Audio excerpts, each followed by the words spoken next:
I watched my child suffer in silence. It all started when I found him on the floor, barely conscious, with blood soaking into the carpet. My heart just stopped. I was in a total panic as I scooped him up and rushed him straight to the hospital.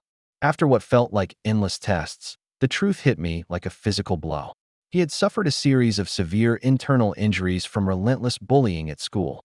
The doctors did everything they could, but the pain never really left him. When he was finally discharged, he was still hurting, still without real answers. The weeks turned into months, and instead of getting better, his condition only got worse. Every single day, I watched him suffer, feeling completely helpless, with no idea what to do next.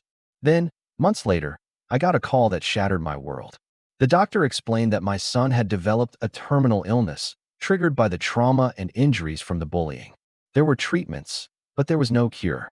I watched him go through round after round of painful procedures, and with each one, a little more of his strength seemed to fade away. I had to stay strong for him, even as my own heart was breaking over and over again. Then came another call. The doctor told me the treatments weren't working. My son was getting worse, and there was nothing more they could do. But I refused to give up. That night, I fell to my knees and I prayed. I begged God not to take my son from me. The doctors had said his chances were slim, that his body was too weak to keep fighting. But I held on to my faith.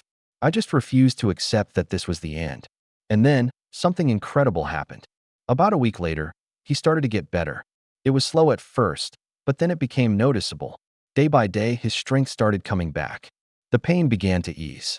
His body was responding. When the doctors ran the tests again, even they were completely stunned. The sickness was gone. Against all odds, my son was healed. I had watched him suffer. I had felt so helpless.